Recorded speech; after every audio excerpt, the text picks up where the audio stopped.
नमस्कार, मैं हूं ऋचा अनिरुद्ध और आप देख रहे हैं खबरें अनकही। सरल और सहज खबरें, विस्तार से, शांति से।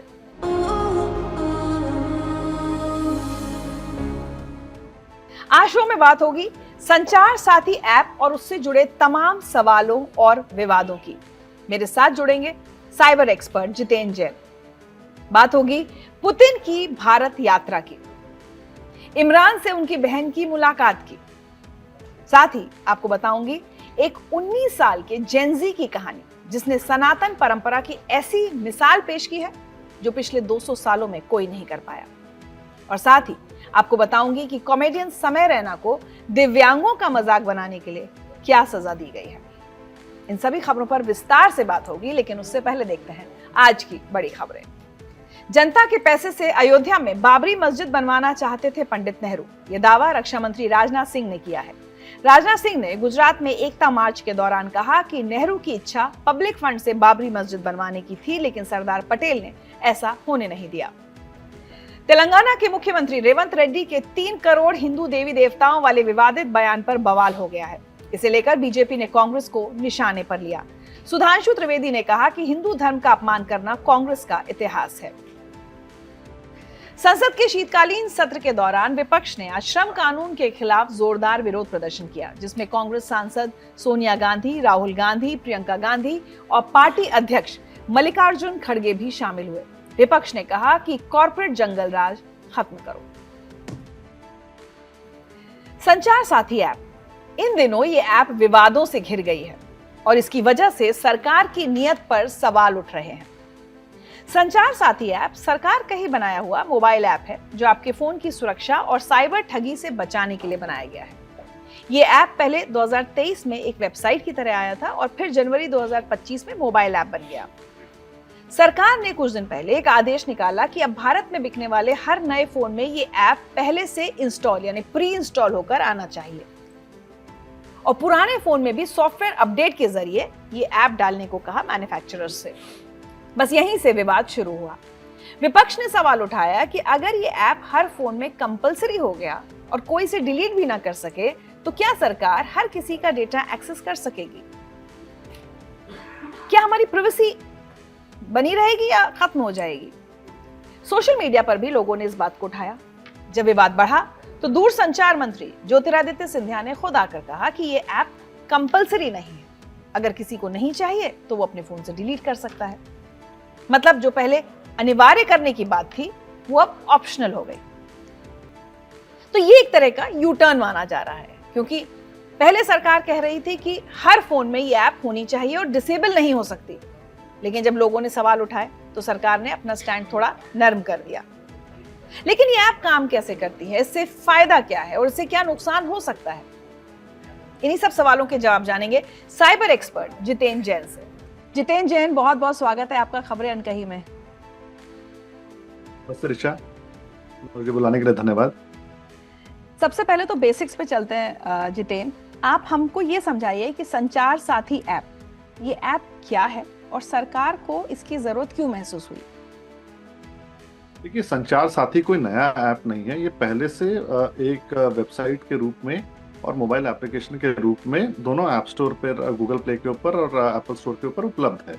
संचार साथी अगर मुख्य रूप से 3-4 चीजें आपके लिए करता है। पहली बात तो ये, अगर आप इसके अंदर आप जानना चाहते हैं कि क्या कोई व्यक्ति आपके नाम पर आपके आधार कार्ड का इस्तेमाल कर कोई सिम तो नहीं चला रहा, तो वहां पर देख सकते हैं आप वहां जाकर के आपके आधार पर कितने सिम कार्ड चल रहे हैं।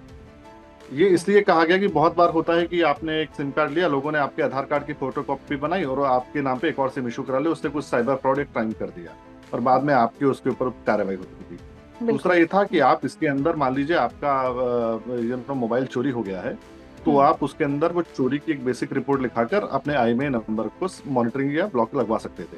पहले आपने देखा होगा ऋचा, अगर किसी का फोन होता था तो हम तुरंत करते, यार आपकी कोई पुलिस में जान पहचान है क्या, मेरा नंबर जरा मॉनिटरिंग पे लगवा दीजिए ताकि कहीं चोर पकड़ा जाए तो मेरा मोबाइल मिल जाए। और ये प्रोसेस करने के लिए फिर आप थाने में पैसा खिलाते थे और फिर वो SHO आगे लिखता था, फिर वो, और आधी बार मोबाइल मिलते भी नहीं, होने में 15 दिन। तो आप यहाँ जाकर ये कर सकते थे कि आप तुरंत जाकर अपना IMEI नंबर डालिए और आप वहाँ बता सकते हैं कि आप इसे मॉनिटरिंग पे लगा दीजिए या ब्लॉक कर दीजिए। इस तरह की चीजें हैं। दूसरा, आपकी लोकेशन भी उसके ऊपर आते रहती है, तो आप अगर फोन आपका कहाँ है वो सब भी ट्रैक होता है। तो ये दो तीन चीजें, और अगर आपके साथ कोई साइबर फ्रॉड हो गया, किसी नंबर ने आपके साथ साइबर फ्रॉड किया, तो उस नंबर को रिपोर्ट कर सकते हैं। जैसे बहुत बार आपके साथ सुबह शाम कॉल आते हैं, क्रेडिट कार्ड ले लीजिए, लोन वगैरह ले लीजिए। तो ये 4-5 चीजों का उद्देश्य था कि एक ऐसा साइबर प्रहरी या साइबर साथी या इस तरह का एक संचार साथी ऐप बने कि जिसके अंदर लोग अपने आप को बचाने के लिए, चोरी से, साइबर फ्रॉड से बचने के लिए इसका इस्तेमाल कर सकें, इसमें रिपोर्ट कर सकें और खुद कुछ बेसिक जानकारियां बिना धक्के खाए ले सकें। यहाँ तक सब सही था और बहुत लोगों ने इसका लाभ भी उठाया और सब हम भी इसकी तारीफ करते रहे हैं। अब सरकार ने कदम बढ़ाकर ये कहा कि साहब ऐसा है कि उन्होंने सभी टेलीकॉम कंपनियों को लिखा कि इसको आप मोबाइल बेचते समय, भारत में अगर कोई भी मोबाइल बिकेगा तो इसको आपको पहले से मोबाइल के अंदर प्री इंस्टॉल करके देना है। ठीक। ये तो अनडिस्प्यूटेड बात है। दूसरी बात ये थी, उन्होंने कहा कि कोई भी व्यक्ति इसको डिसेबल या अनइंस्टॉल नहीं कर पाएगा, जिसको लेकर बहुत विवाद भी हो रहा है। बाद में हालांकि बात उन्होंने चेंज कर दी बात को। आदित्य जी ने कहा कि नहीं मैंने ऐसा नहीं कहा था, पर जो भी सोशल मीडिया पर जो ऑर्डर सर्कुलेटर उसमें ऐसा कहा गया है। तो अब वो उन्होंने पहले कहा नहीं किया, बाद में क्लाइम डाउन किया, वो जो भी है वो एक अलग विषय है। मगर बात ये कि जब आप एक व्यक्ति किसी टेलीकॉम सर्विस प्रोवाइडर को, टेलीकॉम मैन्युफैक्चरर को, मोबाइल जो बनाते हैं, एप्पल हुआ या सैमसंग हुआ या कोई भी Xiaomi हुआ, इस कंपनियों को बोलते हैं कि आपको कोई भी ऐप को जबरदस्ती मैंडेटरी प्री इंस्टॉल करना होगा, तो उसके अपने आप में बहुत बड़े सवाल उठते हैं। पहला सवाल तो होता है कि विश्व में एक या आध देश को छोड़कर कहीं ऐसा एग्जांपल नहीं जहां कोई सरकार किसी टेलीकॉम मैन्युफैक्चरर को फोर्स कर रही हो कि एक सरकारी ऐप को आप फोन के अंदर इस्तेमाल करें, प्री इंस्टॉल करें।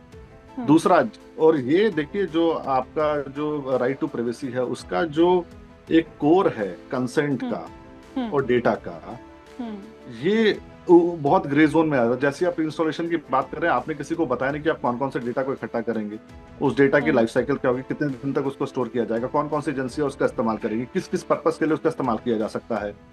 अभी तो आप कह रहे हैं कि बहुत कम परमिशन है, कल को अगर मान लीजिए अगली सरकार आती है, कहते साहब इसके अंदर हम लोकेशन के साथ साथ आपकी फोटोज की भी परमिशन लेंगे, तब क्या होगा? तो वो चीजों की क्लैरिटी नहीं है, क्योंकि आप एक ऐप को इंस्टॉल करा रहे हैं। दूसरा, मंत्री जी ने कहा कि साहब ऐसा है, हम तो प्री इंस्टॉल करने के लिए कह रहे हैं, आपको रजिस्टर करना है तो नहीं रजिस्टर करना है तो कीजिए, नहीं तो मत कीजिए, नहीं तो डोरमेंट रहेगा। अब ये आज डोरमेंट रहेगा, कल एक्टिव हो जाएगा, किसी को नहीं पता। कोई इसका तकनीकी एक वो नहीं है कि रजिस्टर करने से ही ऐप जो है एक्टिव होता है, नहीं। बहुत सारे ऐप देखेंगे रिचार्ज जो मैलवेयर होते हैं, उसमें कभी आपको रजिस्टर करने की जरूरत नहीं पड़ती, वो इंस्टॉल होती है, एक्टिव हो जाते हैं। तीसरा, जब आप ये कहते हैं आप डिसेबल नहीं कर पाएंगे और इसको अनइंस्टॉल भी नहीं कर पाएंगे, ये पूरी की पूरी तरह सर्वेलेंस के दायरे में आ जाता है। क्योंकि इसलिए आ जाता है क्योंकि मैं हमेशा सरकार के पक्ष में रहा हूं, मुझे जो नीडेड सर्वेलेंस है उसमें कोई दिक्कत नहीं है, पर अगर आप एक ऐसा कोई कदम उठा ले जिसमें आप ना चाहते हुए भी सर्वेलेंस कर दें, कई बार होता है आपकी उद्देश्य नहीं है करने का, मगर आप ऐसा कदम उठा लेते हैं कि ऑटोमेटिकली उसके अंदर सर्वेलेंस हो जाएगा, तो वो अपने आप में बड़ा सवाल है। उदाहरण के लिए मैं आपको बताता हूँ, अगर कोई व्यक्ति मान लीजिए आपको कोई फर्स्ट एड लगाना चाह रहा है या कोई प्रिएम्प्टिव मेडिसिन देना चाह रहा है या आपकी कोई मदद करना चाह रहा है, तो वो आपकी स्वेच्छा से, आपकी सहमति से होनी चाहिए। आपके ऊपर जबरदस्ती थोप कर आपकी गन पर सीने पर बंदूक लगा के हम तुम्हारी सुरक्षा करेंगे, है ना? तो ये वही बात है कि मैं अनइंस्टॉल भी नहीं करने दूंगा। अब ये कह रहे नहीं साहब वो अनइंस्टॉल कर दीजिएगा, मगर वो सारी बात सही है। अगर आप इंस्टॉल भी कर रहे हैं तो उसके लिए आपको पहले सारे सवालों का जवाब देना होगा। दूसरी बात देखिए, अभी डेटा प्रोटेक्शन बिल पास हुआ है, एक्ट नोटिफाई हो गया, पर उसके रूल्स अभी पता नहीं है। तो हिंदुस्तान जैसी जगह में जहां केंद्रीय एजेंसियों के ऊपर कोई पार्लियामेंट्री ओवरसाइट नहीं है, इस तरह के सवाल आ सकते हैं। इसके लिए मुझे लगता है कि ऐसा कोई कदम आप उठाएं जिसके दूरगामी परिणाम हो, तो आपको लार्जर स्केल पे पब्लिक कंसल्टेशन करना चाहिए था, जनता से पूछना चाहिए था कि हम आपके हित में कदम उठाना चाह रहे हैं, इसके ये नुकसान है, ये खतरे हो सकते हैं, पर इसका बहुत बड़ा फायदा भी आपके लिए है ना। आपको पार्लियामेंट में भी कंसल्टेशन करना चाहिए था। उससे क्या होता, जिस उद्देश्य के साथ आप आगे बढ़े हैं, जिस चीज को आप जनता की मदद करना चाह रहे हैं, मुझे लगता है कि आपने एक संवाद कायम ना करके इस पूरे के पूरे मौके को खो दिया। आज इतना अविश्वास पैदा हो गया है कि लोग साइबर प्रहरी के या साइबर साथी के अच्छे कारणों या उसके नफे नुकसान के बारे में ना सोचकर पूरी की पूरी तरह जो डिबेट है वो सरकार द्वारा जासूसी के ऊपर चली गई, चाहे वो करना चाहे या ना करना चाहे।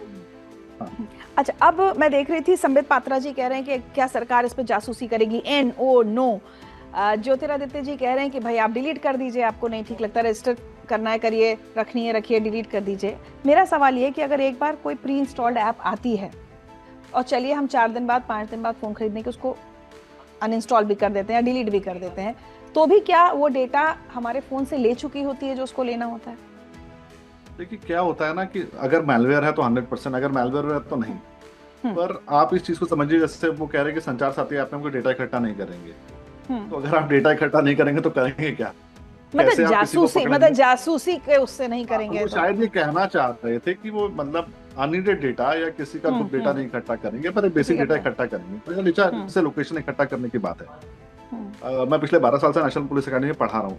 आप सब कुछ भूल जाइए, अगर आपके पास एक व्यक्ति की सिर्फ लाइव लोकेशन आ रही है लगातार, तो उसका भी इतना बड़ा आप चीज कर सकते हैं। उसको असैसिनेट करना है, कोई पैटर्न मैचिंग करने, गाड़ी वो गाड़ी चला रहा है कि हाईवे के ऊपर बाइक चला रहा है, कौन सी लेन में चल रहा है, बहुत कुछ आप पता कर सकते हैं। अगर वो व्यक्ति हर हफ्ते के एंड में दिल्ली गोल्फ क्लब के अंदर है, तो वो बड़ा व्यक्ति है, कोई अमीर व्यक्ति होगा। अगर वो हर दिन मतलब हर शाम को कॉफी शॉप में मिलता है तो कॉफी का शौकीन है। अगर वो कैसीनो, मतलब बहुत कुछ आप लोकेशन से पता कर सकते हैं। हो सकता है आज की सरकार कोई जासूसी नहीं कर रही हो सकता है कल की सरकार भी ना करे, हो सकता है 15 साल बाद एक ऐसी सरकार आ जाए जिसको लगे नहीं यार ये आप तो सबके ऊपर प्री इंस्टॉल है, एक काम करो सबकी लोकेशन निकालो, कौन व्यक्ति किस नेता से मिला तो उसको उठा के जेल में डाल दो। तब क्या होगा? जो उद्देश्य है वो आज ना हो, मगर जो व्यवस्था है वो तब भी रहेगी। और अगर आपका उद्देश्य बदल गया तो ये एक बहुत बड़ा खतरा साबित हो सकता है। दूसरी बात, हो सकता है भारत की कोई भी सरकार ये कभी ना करे, मगर जब आप एक टेलीकॉम कंपनी को कहेंगे आप इंस्टॉल करें और जो मोबाइल मैन्युफैक्चरर उसको इसका एक्सेस भी देंगे, कल को उसकी आड़ में वो कुछ गलत करना चाहे तब क्या होगा? चाइनीज कंपनियां भी यहाँ पर मोबाइल बेचती हैं, उसकी उसकी गारंटी कौन लेगा? अभी कहेंगे साहब ऐसा कैसे हो सकता है, ऐप हमारी है, वहीं उसके अंदर कोई एक्सप्लॉइट मिला हो जिसको टेलीकॉम कंपनियां उसका गलत इस्तेमाल करना चाह रही हो, तब क्या होगा? तो मुझे लगता है कि ये एक तरह से दीवार पे चलती हुई चींटी को हथौड़े से मारने की कोशिश में पूरी की पूरी दीवार टूट जाएगी, है ना? ये कदम मुझे लगता है कि एक बेहतर सोच के साथ उठाया हुआ कदम था, पर उसको उठाने का तरीका पूरा का पूरा गलत हो गया। अच्छा, एज अ साइबर एक्सपर्ट, जैसे आपने कहा कि पहले संचार साथी ऐप के अच्छे फायदे भी देखे हैं आपने।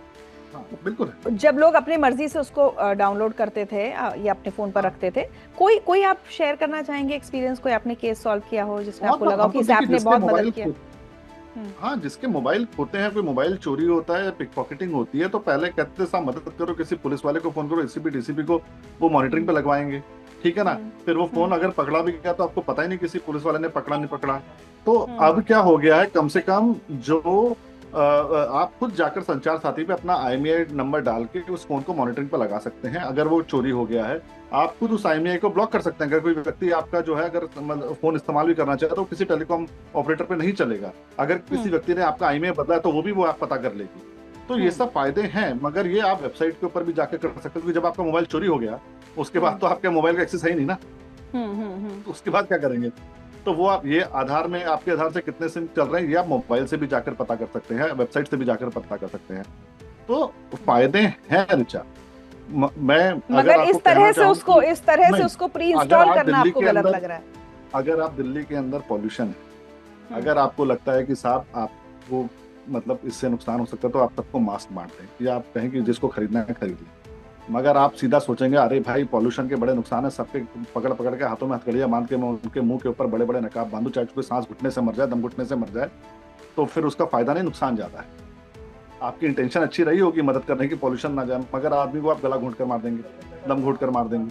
तो उसका तरीका, ओरिजिनल इंटेंट ये होना चाहिए था कि आप पॉल्यूशन को हटाने की कोशिश करें। इसीलिए जैसे साइबर फ्रॉड से आप बचने की कोशिश कर रहे हैं, तो आपका प्रहार जो फ्रॉडुलेंट KYC हो रहा है सिम कार्ड के लिए, बैंक के लिए, उधर आपकी व्यवस्था ज्यादा तेज होनी चाहिए थी, ना कि जो विक्टिम है उसी के ऊपर आप इतना भारी बोझ डाल दे कि वही इस व्यवस्था के नीचे दब जाए। तो मुझे लगता है इस पर आपको क्या है, मतलब सरकार को यू टर्न ही लेना होगा कि प्री इंस्टॉल ना किया जाए, ये क्या होगा? नहीं, प्री इंस्टॉल देखिए वो करना भी चाहेंगे तो कोई प्राइवेट टेलीकॉम कंपनी करेगी नहीं, है ना? ना तो एप्पल करेगी, पूरे मतलब मेरे ख्याल से रशिया के अलावा कहीं होता नहीं।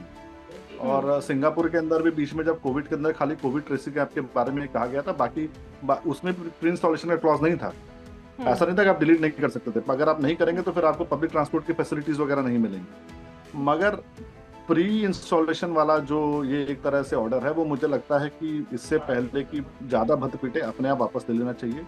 इसमें कोई नीचा देखने वाली बात नहीं, जनता के हित के अंदर है, और ये तो मतलब ये संवाद तो होते रहना चाहिए। इसलिए यही दिखेगा कि सरकार भी जनता की सुन रही है, और उसके बाद ऐसा भी नहीं कि आपको पूरे आइडिया को जंग कर देना चाहिए। आपको जनता से संवाद करना चाहिए, उसके फायदे समझाने चाहिए, और क्या किसी और फॉर्मेट में पूरे क्लियर गाइडलाइंस के कि डेटा का क्या होगा, कैसे होगा, उसके बाद आप दोबारा कर लें। मुझे लगता है कि जनता में विश्वास होगा तो हर चीज को अडॉप्ट किया जाएगा। ठीक है, बहुत बहुत शुक्रिया जितेंद्र जैन। हजारों आता ना, सरकार की हजारों आप पे जनता थोड़ी सवाल उठा रही है, हम खुद खुशी से इस्तेमाल करते हैं। निजी यात्रा लोग कर रहे हैं, पर जिसको नहीं करना ना करने दीजिए, जबरदस्ती गले में मत बैठाइए। ठीक है, बहुत बहुत शुक्रिया जितेंद्र जैन हमारे साथ जुड़ने के लिए, और हम उम्मीद करेंगे कि आप आगे भी साइबर से जुड़े मुद्दों पर हमारे साथ जुड़ते रहें। धन्यवाद ऋचा, आपका दिन शुभ हो। तो जितेंद्र जैन का ऐसा मानना है कि सरकार को अगर ये ऐप प्री इंस्टॉल करनी है तो उससे पहले जनता से संवाद होना चाहिए, जनता को पूरी जानकारी दी जानी चाहिए, उसके बाद ही ऐसा कोई कदम उठाना चाहिए। हालांकि वो ये भी कह रहे हैं कि ये ऐप हमारी सुरक्षा के लिए अच्छी है, अगर फोन चोरी होता है तो इसकी मदद से फोन आसानी से ढूंढा जा सकता है। तो ऐप अच्छी है, लेकिन उसको प्री इंस्टॉल करने का जो तरीका है वो सही नहीं लगता जितेंद्र जैन को। आप इस मामले पर क्या सोचते हैं? अपनी राय में कमेंट सेक्शन में लिखकर जरूर भेजिए। आज खबरें अनकही में हम एक बहुत खास मेहमान और एक पुराने दोस्त के बारे में बात करेंगे, रूस के राष्ट्रपति व्लादिमीर पुतिन, जो भारत आ रहे हैं। जब भी पुतिन भारत आते हैं तो दुनिया की नजरें इस दौरे पर टिक जाती हैं। अमेरिका सोचता है कि अब क्या नया होने वाला है।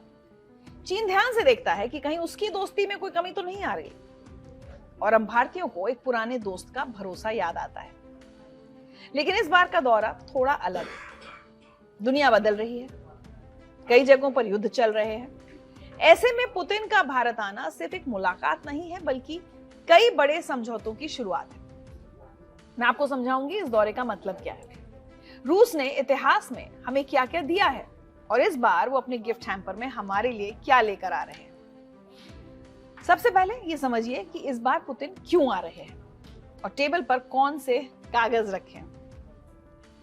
सबसे बड़ा समझौता जो होने वाला है उसका नाम है रेलॉस, यानी reciprocal exchange of logistics agreement. नाम थोड़ा भारी भरकम लग सकता है, लेकिन मतलब बहुत आसान है। अब भारतीय नौसेना के जहाज रूस के बंदरगाहों पर जाकर रुक सकेंगे, वहां तेल भरवा सकेंगे, और अगर कोई छोटी मोटी मरम्मत करवानी हो तो वो भी हो सकेगी। ठीक वैसे ही रूस के जहाज भी हमारे बंदरगाहों का इस्तेमाल कर सकेंगे। मतलब अब हमारी नेवी की पहुंच आर्कटिक तक हो जाएगी। दूसरी बड़ी बात, न्यूक्लियर एनर्जी। रूस और भारत मिलकर तमिलनाडु के कुडनकुलम में बिजली बना रहे हैं। अब बात हो रही है छोटे न्यूक्लियर रिएक्टर्स की। ये छोटे बिजली घर होते हैं जो सुरक्षित भी हैं और जिन्हें बनाना आसान भी है। रूस ये टेक्नोलॉजी भारत को देने को तैयार है। तीसरी बात, डिफेंस डील। हम रूस से S-400 मिसाइल सिस्टम खरीद रहे हैं। इसके 3 हिस्से यानी स्क्वाड्रन्स आ चुके हैं, लेकिन 2 अभी बाकी हैं। इस दौरे में यह पक्का होगा कि बाकी बचे हुए सिस्टम हमें कब मिलेंगे। साथ ही दुनिया के सबसे ताकतवर फाइटर जेट्स में से एक Su-57 और S-500 डिफेंस सिस्टम पर भी बात हो सकती है।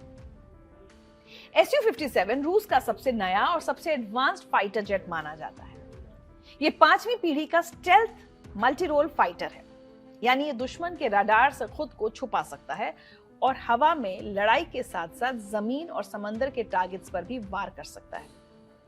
इसमें 2 शक्तिशाली इंजन लगे हैं जो इसे बहुत ज्यादा रफ्तार और जबरदस्त मैन्यूवर यानी हवा में करतब करने की ताकत देते हैं। ये करीब 2500 किलोमीटर प्रति घंटे की स्पीड से उड़ान भर सकता है और बिना एक्स्ट्रा फ्यूल बूस्ट के भी लंबी दूरी तक सुपरसोनिक स्पीड पर उड़ सकता है, जिसे सुपर क्रूज कहते हैं। Su-57 की एक बड़ी खासियत इसका स्टेल्थ डिजाइन और इंटरनल वेपन्स बे है। ज्यादातर हथियार अंदर की तरफ छुपे रहते हैं, जिससे रडार पर इसकी झलक कम दिखती है और दुश्मन को देर से पता चलता है कि ऊपर से हमला हो रहा है। रडार और सेंसर्स भी काफी मॉडर्न हैं। रूस इसे अमेरिका के F-22 और F-35 की कैटेगरी का जवाब मानता है। वहीं S-500 को आप ऐसे समझ सकते हैं जैसे आसमान में कोई शील्ड लगी है। ये very long range air defence और मिसाइल डिफेंस सिस्टम है। मतलब ये सिर्फ दुश्मन के फाइटर प्लेन्स या ड्रोन्स को नहीं, बल्कि क्रूज मिसाइल्स, बैलिस्टिक मिसाइल जैसे बड़े खतरों को भी बहुत दूर से गिराने के लिए बनाया गया है। S-400 सिर्फ एयरक्राफ्ट और कुछ मिसाइल को रोकने में सक्षम है। S-500 को उससे एक कदम ऊपर का सिस्टम समझें। इसका टारगेट करने का दायरा भी ज्यादा दूर तक है और ऊंचाई भी ज्यादा है, यानी ये वायुमंडल के ऊपरी हिस्से तक आने वाले खतरे पर भी नजर रख सकता है। S-500 को रूस ने फ्यूचर के लिए डिजाइन किया है, ताकि अगर किसी देश की तरफ से तेज रफ्तार वाली या ऊंचाई पर उड़ने वाली मिसाइल आए तो उसे बॉर्डर से बहुत पहले ही इंटरसेप्ट करके गिराया जा सके। इसे एक तरह से मिसाइल शील्ड की नई जनरेशन कहा जाता है। तो ये वो खतरनाक हथियार हैं जिन पर चर्चा संभव है। अक्सर नई पीढ़ी को लगता है कि रूस हमारे लिए दूसरे देशों की तरह ही है, लेकिन अगर आप इतिहास के पन्ने पलटे तो आपको पता चलेगा कि जब कोई हमारे साथ नहीं था तब भी रूस हमारे साथ खड़ा था। हालांकि उस वक्त वो सोवियत संघ था। याद कीजिए 1971 का युद्ध, जब हम पाकिस्तान से लड़ रहे थे और बांग्लादेश को आजाद करवा रहे थे, तब अमेरिका और ब्रिटेन ने अपने जंगी जहाज हमारे खिलाफ भेज दिए थे। उस समय भारत ने रूस से मदद मांगी। रूस ने तुरंत अपनी न्यूक्लियर सबमरीन और जंगी बेड़े को भारत की रक्षा के लिए भेज दिया। रूस ने साफ कह दिया था कि अगर किसी ने भारत पर हमला किया तो उसे रूस पर हमला माना जाएगा। उस एक कदम ने युद्ध का रुख बदल दिया था। सिर्फ युद्ध ही नहीं, स्पेस टेक्नोलॉजी में भी रूस हमारा गुरु रहा है। जब दुनिया हमें क्रायोजेनिक इंजन देने से मना कर रही थी ताकि हम रॉकेट ना बना सके, तब रूस ने हमें यह टेक्नोलॉजी दी थी। हमारे पहले अंतरिक्ष यात्री राकेश शर्मा भी रूसी रॉकेट में ही बैठकर अंतरिक्ष गए थे। अब आप पूछेंगे ये तो पुरानी बात है, आज के लिए क्या है? तो चलिए आज की शॉपिंग लिस्ट देखते हैं। आज भारत को सिर्फ हथियार नहीं चाहिए, हमें टेक्नोलॉजी भी चाहिए। भारत चाहता है कि हमारे हथियार मेड इन इंडिया हों। इस दौरे पर AK-203 राइफल की बात होगी। ये दुनिया की सबसे भरोसेमंद राइफल मानी जाती है। अब ये राइफल्स रूस से बनकर नहीं आएंगी, बल्कि उत्तर प्रदेश के अमेठी में बनेंगी। इसके अलावा एक बहुत बड़ा मुद्दा है नौकरियां। रूस में काम करने वालों की कमी है और हमारे यहाँ हुनरमंद लोग हैं। एक नया समझौता हो रहा है जिससे भारत के स्किल्ड वर्कर्स, डॉक्टर्स और इंजीनियर्स आसानी से रूस जाकर काम कर सकेंगे। यानी हमारे युवाओं के लिए रोजगार के नए रास्ते खुलेंगे। और हाँ, सस्ता तेल। पिछले 2 सालों में जब दुनिया ने भारत पर दबाव डाला कि रूस से तेल मत खरीदो, तब भी भारत सरकार ने अपनी जनता के फायदे के लिए सस्ता तेल खरीदा। इस दौरे में यह भी तय होगा कि आने वाले सालों में भारत को सस्ता तेल कैसे मिलता रहेगा, ताकि आपके और मेरे पेट्रोल का खर्च ना बढ़े। इस पूरी खरीद फरोख्त में एक बड़ी परेशानी है करेंसी। जब से रूस पर पाबंदियां लगी हैं, हम उन्हें डॉलर में पेमेंट नहीं कर सकते। इसका हल भी इस दौरे में निकाला जा रहा है। भारत कोशिश कर रहा है कि रूस को जो सामान बेचा जाए या जो सामान उससे खरीदा जाए, उसका हिसाब रुपए और रूबल में हो जाए। हम रूस को दवाइयां, खेती का सामान और मशीनें बेच रहे हैं। ऐसे में अगर हम अपना सामान अपनी ही करेंसी में बेच पाएं, तो डॉलर पर हमारी निर्भरता कम हो जाएगी। रूस ने यह भी कहा है कि वो हमारे रूपे जो कार्ड है उसको अपने देश में स्वीकार करेगा। मतलब अगर आप कल को रूस घूमने जाएं तो अपनी जेब में रखा ATM कार्ड वहां चला सकेंगे। अब आप सोच रहे होंगे कि इतनी बड़ी बातों का हमारी जिंदगी पर क्या असर पड़ेगा? तो असर सीधा है। सबसे पहले तो देश की सुरक्षा। जब हमारे पास S-500 जैसे सिस्टम्स और Su-57 जैसे लड़ाकू विमान होंगे तो सीमा पर हमारे जवान ज्यादा सुरक्षित महसूस करेंगे। हमारा दुश्मन किसी भी हिमाकत से पहले 100 बार सोचेगा। दूसरा असर, महंगाई। अगर हमें रूस से सस्ता तेल और गैस मिलती रही तो हमारे यहाँ बिजली, ट्रांसपोर्ट और खाने पीने की चीजें महंगी होने से बच सकती हैं। हालांकि इसमें बहुत सारे पेच हैं, अमेरिका की शर्तें, टैरिफ, इस सब का एक सोल्यूशन निकाला जाएगा। एनर्जी किसी भी देश की नस होती है और फिलहाल रूस हमारी उसी नस को ताकत दे रहा है। तीसरा असर, करियर। जो छात्र रूस जाकर मेडिकल की पढ़ाई करना चाहते हैं या जो लोग वहां नौकरी करना चाहते हैं, उनके लिए वीजा और काम के नियम आसान हो जाएंगे। इस पूरे दौरे को एक लाइन में समझें तो यह है भरोसे का रिन्यूअल। दुनिया में रिश्ते मतलब से बनते हैं और बिगड़ते हैं, लेकिन भारत और रूस का रिश्ता मौसम देखकर नहीं बदलता। चाहे हम पर अमेरिका का दबाव हो या रूस पर दुनिया की पाबंदियां, दोनों देश एक दूसरे के लिए खड़े रहे हैं। पुतिन का यह दौरा दुनिया को संदेश देता है कि भारत अपनी शर्तें खुद तय करता है। हम दोस्ती निभाना जानते हैं, लेकिन राष्ट्र हित को सबसे ऊपर रखकर। तो नजर बनाए रखिएगा इस दौरे पर, क्योंकि आने वाले कुछ दिनों में जो दस्तखत होंगे उनकी स्याही हमारे देश के भविष्य को और मजबूत करेगी। आपको क्या लगता है, क्या भारत को रूस के साथ अपनी पुरानी दोस्ती और गहरी करनी चाहिए या हमें पश्चिम देशों की तरफ ज्यादा झुकना चाहिए? कमेंट सेक्शन में अपनी राय जरूर लिखकर बताएं। पाकिस्तान से एक बड़ी खबर है। कल मैंने आपसे कहा था ना कि इमरान खान पर जो भी अपडेट होगा वो मैं आपको देती रहूंगी, तो वही दे रही हूँ। पूर्व प्रधानमंत्री इमरान खान जिंदा है। उनकी बहन डॉक्टर उज़्मा खान ने 2 दिसंबर को जेल में उनसे मिलने के बाद ये पुष्टि की है।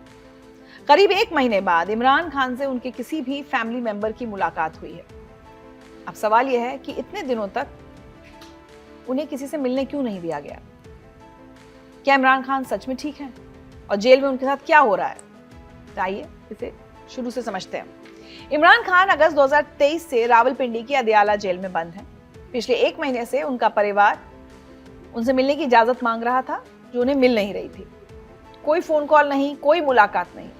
उनके बेटे कासिम खान ने दावा किया कि 6 हफ्तों से उन्हें डेथ सेल में रखा गया है, पूरी तरह अकेले, बाहरी दुनिया से कोई संपर्क नहीं। इमरान खान के समर्थक परेशान थे। सोशल मीडिया पर अफवाहें फैलने लगी। लोग पूछ रहे थे कि क्या इमरान खान जिंदा भी हैं। पाकिस्तान की सड़कों पर पीटीआई कार्यकर्ता उतर आए। जेल के बाहर भीड़ जमा हो गई। इस दबाव के बाद सरकार को आखिरकार झुकना पड़ा। फिर 2 दिसंबर को रावलपिंडी और इस्लामाबाद में विरोध प्रदर्शन के बाद हाईकोर्ट ने इमरान खान की बहन को उनसे मिलने की इजाजत दी। डॉक्टर उज़मा खान अपनी बहन अलीमा खान के साथ जेल पहुंची, लेकिन अंदर सिर्फ उज़मा को ही जाने दिया गया। ये मुलाकात सिर्फ 20 मिनट की थी। ये एक सुपरवाइज्ड मीटिंग थी, यानी अधिकारियों की निगरानी में मुलाकात हुई। उन्हें अकेले में नहीं मिलने दिया गया। लेकिन इतने में भी उज़मा को अपने भाई का हालचाल पता चल गया। जेल से बाहर आकर उज़मा ने मीडिया को क्या बताया, वो सुनिए। इतना बताइएगा कि खान साहब की सेहत कैसी है, वो कैसे लगे आपको, क्या बात की उन्होंने? सेहत अल्हम्दुलिल्लाह ठीक है, मगर जिंदगी वो उन्होंने बड़े गुस्से में थे। कहते हैं कि हमें ये मेंटल टॉर्चर कर रहे हैं और सारा दिन कमरे में बंद, थोड़ा सा बाहर जो निकल सकते हैं, कोई किसी से कम्युनिकेशन नहीं। कहते हैं कि आसिम मुनीर जिम्मेदार है, ये सब कुछ हो रहा है। बाकी कितनी देर मुलाकात रही है मैडम आपकी? डिटेल में बात। अच्छा, सेहत उनकी ठीक है। इमरान खान ने अपनी हालत के लिए आर्मी चीफ आसिम मुनीर को जिम्मेदार बताया है। ये आरोप बड़ा है। इमरान पहले से आर्मी के साथ अपने टकराव के लिए जाने जाते हैं। उनकी गिरफ्तारी के पीछे भी इसी खींचतान की कहानी है। ग्राउंड रियलिटी की बात करें तो जब ये मुलाकात हो रही थी तब रावलपिंडी और इस्लामाबाद में सख्त पाबंदी थी। धारा 144 लगी हुई थी। अदयाला जेल के आसपास का 8 किलोमीटर का एरिया सील था। स्कूल कॉलेज बंद थे। लोगों को अपना आईडी कार्ड दिखाकर ही अपने घर जाने दिया जा रहा था। जेल के बाहर सैकड़ों पुलिस वाले तैनात थे। पीटीआई कार्यकर्ता फिर भी जमा थे। वो अपने नेता के लिए आवाज उठा रहे थे। लेकिन पंजाब सरकार और जेल प्रशासन के सर से ये संकट अभी टला नहीं है। इमरान खान और उज़मा खान की मुलाकात के बाद बहन अलीमा खान ने परिवार के अगले कदम के बारे में ऐलान किया है। सुनिए वो क्या है। हम यहीं बैठेंगे हर मंगल को, और जो पार्टी वाले हैं वो बैठेंगे जुमेरात वाले दिन, जब तक बहाल नहीं करते जो कोर्ट ऑर्डर्स हैं, जो 6 लोगों के। अगले हफ्ते मंगल को हम इनको पैगाम दे देते हैं जेल इंतजामिया को कि 6 जो फैमिली मेंबर्स हैं वो मिलेंगे और 6 वकला मिलेंगे, और जुमेरात वाले दिन जो 6 पार्टी के लोगों को इजाजत है मिलने। मतलब इमरान खान का परिवार अब हर मंगलवार को अदयाला जेल के बाहर धरने पर बैठेगा और तब तक नहीं हटेगा जब तक परिवार के 6 सदस्यों, वकीलों और पार्टी के लोगों को इमरान खान से नियमित मुलाकात की इजाजत नहीं मिल जाती। एक तरफ सरकार है जो दबाव बनाए रखना चाहती है, दूसरी तरफ परिवार और समर्थक हैं जो पीछे हटने को तैयार नहीं। अब सवाल यह है कि पाकिस्तान सरकार क्या करेगी? क्या वो हर हफ्ते बढ़ते इस विरोध को रोक पाएगी या फिर इमरान खान के परिवार की मांगें माननी पड़ेंगी? एक बात तो तय है, जितना ज्यादा रोका जाएगा विरोध उतना तेज होगा, और जब तक इमरान खान से मिलने पर पारदर्शिता नहीं आती ये आंदोलन रुकता नहीं दिखता।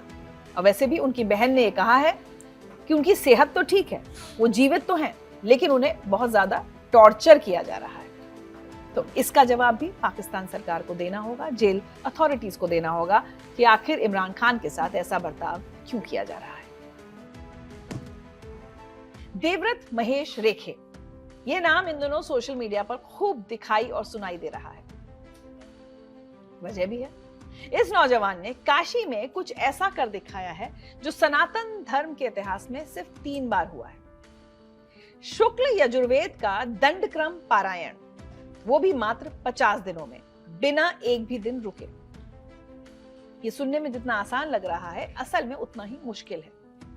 इसलिए तो खुद प्रधानमंत्री मोदी ने इनकी तारीफ की है। तो आइए समझते हैं कि आखिर ये दंडक्रम है क्या और ये इतना कठिन क्यों माना जाता है, और देवव्रत ने जो किया वो इतना खास क्यों है। तो सबसे पहले बेसिक बात समझ लेते हैं। वेदों को पढ़ने के कई तरीके हैं। इन्हें पाठ विधियां कहते हैं। सबसे आसान है संहिता पाठ, जिसमें मंत्र सीधे सीधे पढ़े जाते हैं। फिर आता है पद पाठ, क्रम पाठ, जटा पाठ। ऐसे कुल 11 तरीके हैं। इन सब में सबसे ऊपर होता है दंड क्रम। इसे वेद पाठ का एवरेस्ट समझ लीजिए। इसमें एक एक मंत्र को इतने अलग अलग क्रमों में इतनी बार दोहराना होता है कि दिमाग चकरा जाए। सोचिए, शुक्ल यजुर्वेद की माध्यन्दिन शाखा के 2000 मंत्र, एक मंत्र की 3-4 लाइनें हैं। दंड क्रम में इन्हें आगे पीछे उल्टा सीधा अलग अलग जोड़ियों में पढ़ना होता है, और ये सब याद करके बिना देखे। एक गलती नहीं चलती इसमें। एक शब्द इधर उधर हुआ तो पूरा पाठ अशुद्ध मान लिया जाता है। अब बात करते हैं देवव्रत महेश रेखे की। महाराष्ट्र के 19 साल के नौजवान ने काशी में ये असंभव सा काम कर दिखाया है। 50 दिन तक रोजाना घंटों वेदों का पाठ, एक दिन की भी छुट्टी नहीं, एक बार भी रुकावट नहीं। ये करने के लिए क्या चाहिए? पहले तो पूरा वेद कंठस्थ होना चाहिए, मतलब रट्टा नहीं, बल्कि इतनी गहरी याद की नींद में भी आप इसको बोल सकें। फिर चाहिए अटूट एकाग्रता, और सबसे जरूरी है शारीरिक और मानसिक तैयारी। इन 50 दिनों में देवव्रत ने सख्त नियमों का पालन किया। खान पान से लेकर सोने जागने तक सब कुछ एक तपस्या की तरह। काशी के विद्वानों की निगरानी में ये पूरा दंडक्रम पारायण संपूर्ण हुआ। खुद देवव्रत महेश रेखे से सुनिए उन्होंने इसे कैसे पूरा किया। जी, हमारा अध्ययन का काल होता है 12 साल का, और इसमें ये विशिष्ट अध्ययन है दंडक्रम का। तो उसके लिए कम से कम 5 साल चाहिए अध्ययन करने के लिए। तो गुरु कृपा से हमें वो 1.5 साल में प्राप्त हुआ है। तो 15 घंटे 18 घंटे जब हमें समय मिलता था तब हम अध्ययन करते थे, पढ़ाई करते थे, तब जाके ये साध्य हुआ है। अब देखिए, यहाँ एक बात समझना बहुत जरूरी है। दंडक्रम पारायण इतिहास में बहुत कम हुआ है। कहा जाता है कि अब तक सिर्फ 3 बार ही कोई इसे पूरा कर पाया है। मतलब हजारों साल पुरानी परंपरा में मुट्ठी भर लोग भी नहीं कर पाए। ऐसा माना जाता है कि देवव्रत से पहले 200 साल पहले किसी ने इसका पाठ किया था, और इसकी वजह है इसकी कठिनाई। एक तो पूरा वेद याद करना ही सालों का काम है, फिर उसे दंडक्रम विधि से पढ़ना, सीखना, और फिर बिना गलती के पूरा करना। ये तीनों काम एक साथ करना लगभग असंभव है, लेकिन देवव्रत ने सिर्फ 19 साल की उम्र में इसे संभव कर दिया। जब ये खबर फैली तो देश के बड़े बड़े लोगों ने नोटिस किया। प्रधानमंत्री नरेंद्र मोदी ने खुद देवव्रत की तारीफ की। उन्होंने कहा कि यह भारतीय संस्कृति और वैदिक परंपरा के लिए गौरव की बात है। ये सिर्फ एक धार्मिक उपलब्धि नहीं है, ये दिखाता है कि आज भी नई पीढ़ी हमारी हजारों साल पुरानी परंपराओं को जिंदा रख रही है, वो भी उसी शुद्धता और समर्पण के साथ। एक कदम पीछे जाकर सोचिए, आज के जमाने में जब सब कुछ स्क्रीन पर है, जब ध्यान बटाने को 1000 चीजें हैं, एक नौजवान 50 दिन तक एक ही काम में डूबा रहा, और वो भी जेंजी का ही है। ना फोन की चिंता, ना सोशल मीडिया, ना कुछ और, बस वेद और साधना। ये एकाग्रता, ये समर्पण, ये धैर्य आज के समय में बहुत दुर्लभ है। इसीलिए देवव्रत की ये उपलब्धि सिर्फ वैदिक नहीं बल्कि एक इंसानी उपलब्धि भी है। खैर, देवव्रत ने एक मिसाल तो कायम कर दी है। अब देखना यह है कि ये मशाल कौन आगे ले जाएगा। क्या फिर से 200 साल का इंतजार होगा, या हम जल्द ही किसी और को ऐसा करते देख पाएंगे? आपकी क्या राय है? कमेंट सेक्शन में लिखकर भेजें। समय रैना एक स्टैंड अप कॉमेडियन, जिनके वीडियोस देखकर हंसी कम आती है और उनकी बेहूदगी पर गुस्सा ज्यादा आता है। पहले वो अपनी अमर्यादित भाषा की वजह से लोगों के गुस्से का शिकार हो चुके हैं। फिर उनके एक और वीडियो ने इंटरनेट पर तूफान खड़ा कर दिया, जिसमें उन्होंने दिव्यांग बच्चों पर ऐसे कमेंट्स किए जिन्हें सुनकर लोग भड़क उठे। और अब इस मामले में खुद सुप्रीम कोर्ट ने सख्त रुख अपनाया है। आइए पूरे मामले को शुरू से समझते हैं। क्या था वो कंटेंट और कोर्ट ने क्या कहा और इस फैसले का मतलब क्या है। बात कुछ महीने पुरानी है।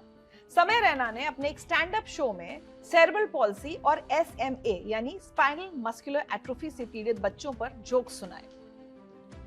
ये जोक्स इतने भद्दे और इनसेंसिटिव थे कि सोशल मीडिया पर लोगों ने कड़ी आपत्ति जताई। वीडियो वायरल हुआ, लोगों का गुस्सा बढ़ा, और फिर इस मामले में क्योर SMA फाउंडेशन ने सुप्रीम कोर्ट में PIL दायर की। याचिकाकर्ता ने कहा कि ऐसा कंटेंट न सिर्फ दिव्यांग लोगों का अपमान है बल्कि समाज में गलत संदेश भी देता है। CJI सूर्यकांत और जस्टिस जॉय मल्य बागची की बेंच ने इस मामले को बहुत गंभीरता से लिया।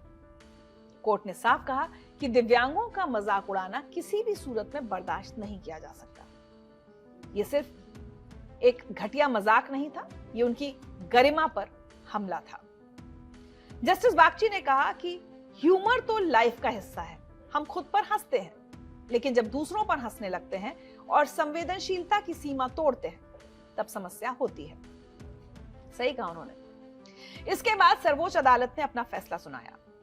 पहली बात, कोर्ट ने समय रैना समेत 5 कॉमेडियंस को अपने YouTube चैनल्स और सोशल मीडिया पर बिना शर्त माफी पोस्ट करने का आदेश दिया। दूसरी बात, उन्हें दिव्यांग जनों के लिए काम करने वाली संस्थाओं के लिए फंड जुटाने के लिए इवेंट करने का भी निर्देश दिया गया। यानी अब सिर्फ माफी नहीं, पैसा भी जुटाना होगा। बहुत पैसा कमाते हैं ये यंगस्टर्स जो हैं, ये अपनी फूहड़ कॉमेडी से। अच्छा है, कुछ फंड रेज ये ऐसी संस्थाओं के लिए भी करें जो दिव्यांगजनों के लिए काम करती हैं। वैसे कोर्ट सिर्फ जुर्माना लगाकर छोड़ सकता था, लेकिन इस बार ऐसा हुआ नहीं।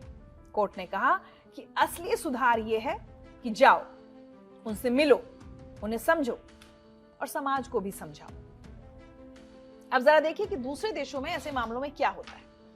ब्राजील में इसी साल जून में कॉमेडियन लियो लिंस को 8 साल से ज्यादा की जेल की सजा सुनाई गई थी और करीब $54,000 का जुर्माना भी लगा था।